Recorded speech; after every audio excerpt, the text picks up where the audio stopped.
Well, welcome back to Reflections and Real Talk. I'm Judy, and today we're talking about all-in-one funds, things like target date funds and life strategy or life allocation funds, and whether they really make sense, especially as you approach or enter retirement. We'll talk about why simplicity often wins, what these funds actually cost, and where single fund strategies can get tricky, and why managing investments shouldn't crowd out more important life planning. So let's get into it.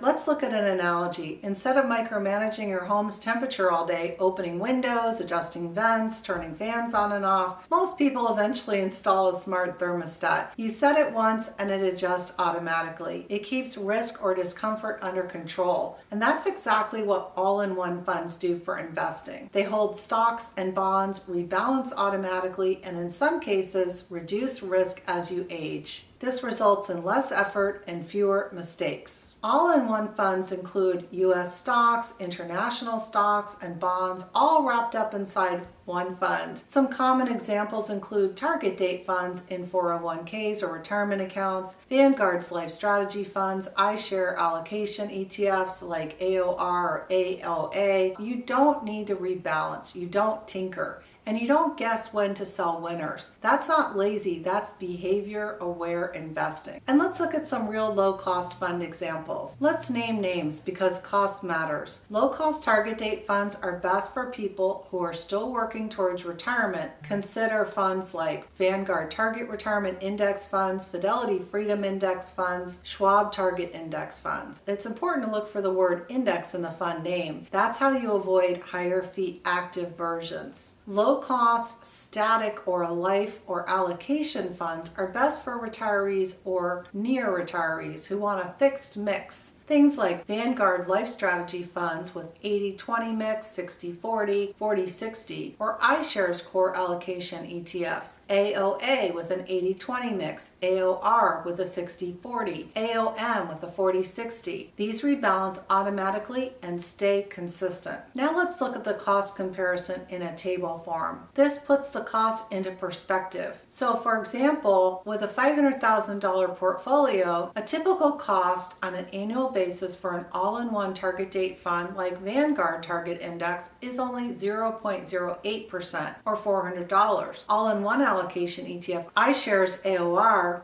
0.15% or $750. A DIY three-fund portfolio with VTI, VXUS, and BND 0.03 to 0.04% or only $150 to $200 a year. A traditional assets under management advisor who charges 1% AUM, $5,000 a year. And here's the key point. Yes, DIY is cheaper on paper. The difference between all-in-one and 1% advisor is thousands. And now let's jump into a quick on-screen demo and look at Fidelity and Vanguard's all-in-one funds. I'm here on the Fidelity page and I just typed in what is a single fund. This is from their AI help. A single fund strategy is an investment approach where an individual invests in a single fund that offers a diversified portfolio containing different assets such as stocks, bonds, and short-term investments. This strategy simplifies investing for people who don't have the time, expertise, or desire to actively manage multiple funds and adjust this mix over time. Single fund strategies are sometimes called asset allocation funds. Okay, now I'm going to click on Explore More. Now I can click on Fidelity Asset Manager Funds, Target Allocation Funds. Again, a little bit of background, reasons to consider it, simplification. These are some of their funds. If you hyperlink on this, you'll see these are Fidelity Asset Manager Funds, 85%. And you can see the equities here in the blue is 85% and the bonds are 15%. So this would be higher risk, higher return, and so forth down the line, all the way down to Fidelity Asset Manager 20%. So let's just click on one of them. Here is the fund, no transaction fee. That's nice. And let's look at the expense ratio. 0.66. In this little report card here, the Morningstar snapshot is nice to look at. You've got 4 stars out of 5, average returns, low expense ratios, and higher risk. And here you can see the performance 1 year, 3 years, 5 years, and 10 years. And all of it graphed out as well over here.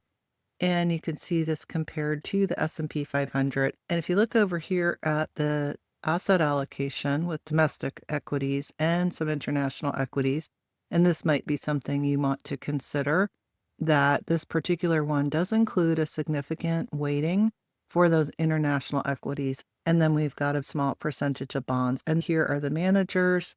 And then you can compare this to other funds if you select one here. I'm also going to type in here Fidelity Freedom Funds.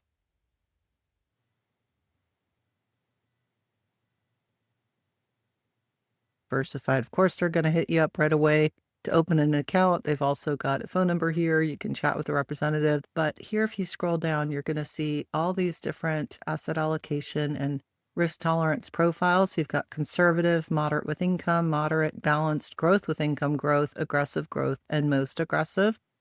And then you can also go to this planning and guidance center to help you determine what mix is right for you. I'm just going to pick balanced for comparison's sake here. We've got some of these funds here: Fidelity Intermediate Bond Fund, Fidelity Intermediate Treasury Bond Fund. And you can see the ticker symbol, and that's a hyperlink, so you can click on that. We'll look at Fidelity Large Cap Growth, FSPGX. And again, these are not investment advice or recommendations, just for demonstration purposes.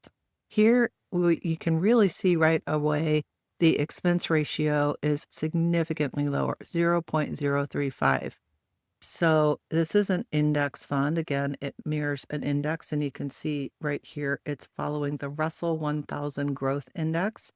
And here is the Fidelity right below there, following that same curve with just a little bit lower returns. And 4 stars out of 5 for the Morningstar. The returns have been average to high, and the expenses are low, a little bit higher risk. This has a little bit more stock in there.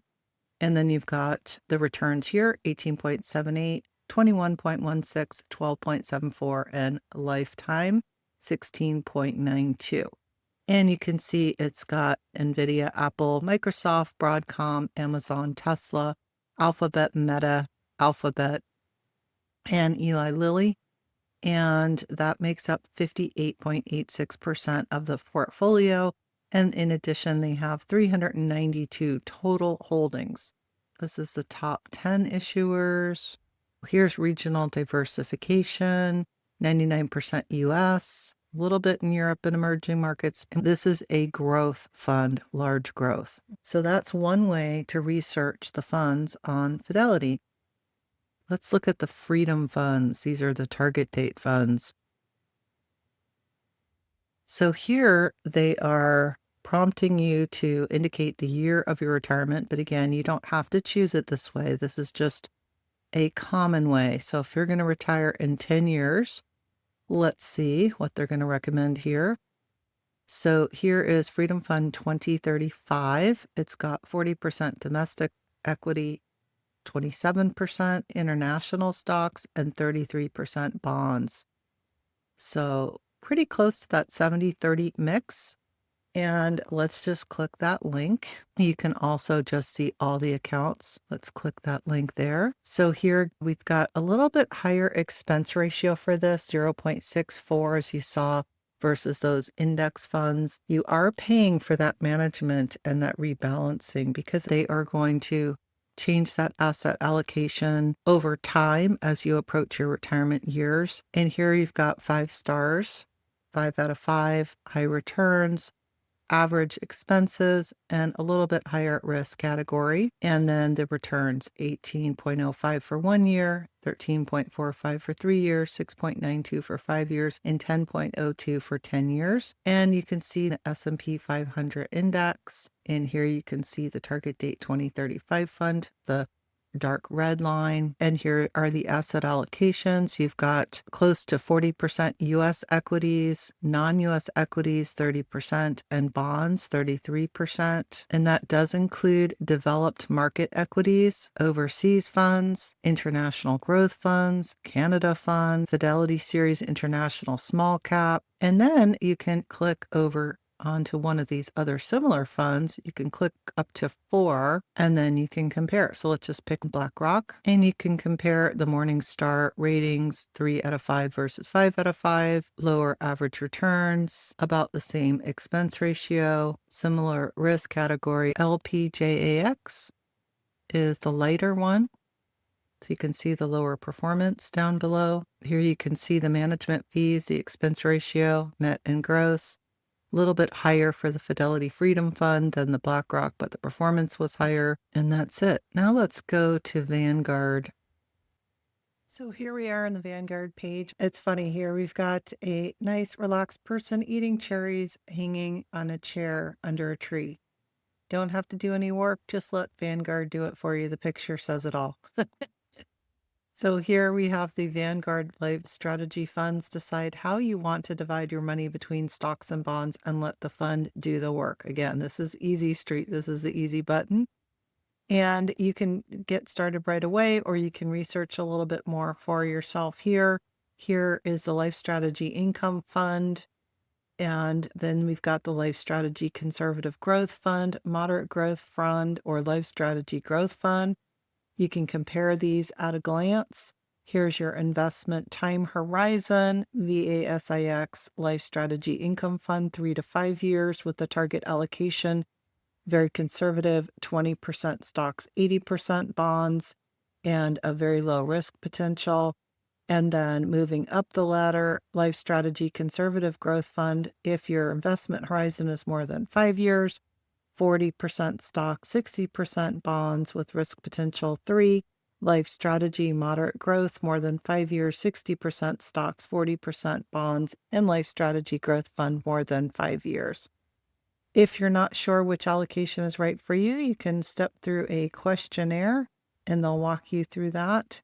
Let's look at the VASGX LifeStrategy Growth Fund quickly on the screen. And right here, you can buy it or you can compare it to something else. We've got management style index, moderate allocation, acquired fund fees and expenses, 0.10%. There is a minimum investment of $3,000. And then you've got the risk reward scale here. Year-to-date return, 6.07%. I think this website is a lot cleaner and easier to follow than the Fidelity one and guides you down the path much more smoothly. Just my opinion. Maybe you disagree. Here you can see against the benchmark, we've got month end. It hasn't been a good month year to date, but 1 year, 18.45% compared to the benchmark, 18.08% benchmark growth composite index. 3-year returns, 5-year, 10-year, and since inception, 8.38%. Here it is compared to the Dow Jones US total stock market,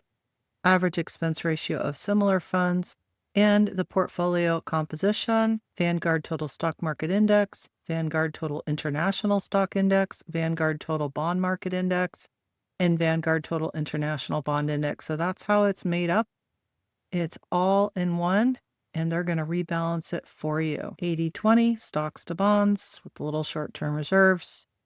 So there's just a little quick overview of how you can research your own funds. Again, this is not retirement advice, just an overview. Now here's the real world issue people don't talk about enough. When you retire and pull money from an all-in-one fund, you're selling stocks and bonds together. You can't choose to just spend bonds this year. That means less withdrawal flexibility. Automatic rebalancing happens whether markets are up or down in an IRA or 401k. This does not change your taxes. Withdrawals are ordinary income regardless, so it's not a tax problem, it's a control trade-off. For many people, that's perfectly acceptable. For others, pairing the fund with a cash bucket adds flexibility without complexity. But here's another risk: distraction from life planning. And this is where John Luskin makes one of the most important points of all. When people obsess over portfolio optimization, they often neglect important other aspects such as estate planning, beneficiary updates, life insurance, disability insurance, umbrella liability coverage. And here are some real examples. no will, but endless investment tinkering, heirs unintentionally disinherited, insurance gaps that could wipe out years of savings. A slightly cheaper portfolio doesn't matter if the plan fails in real life. All-in-one funds reduce mental load, and that creates space for what actually protects your family. There's no perfect portfolio, but there are portfolios that are low cost, are diversified, and easy to maintain, and still work if life gets complicated. If this conversation helped you think more clearly about simplicity and trade-offs, give me a thumbs up and subscribe to Reflections in Real Talk. That helps support this channel and reach more people who want clarity, not hype. And before we close, one final resource. If you're thinking about retirement timing, withdrawals, taxes, or whether your plan actually works long term, take a look at Bolden. Bolden gives you tools to model your retirement decisions clearly, realistically, and without sales pressure. I'll include the link below so you can explore it on your own. Thanks for spending time with me. I'm Judy, and this is Reflections in Real Talk. I'll see you in the next video.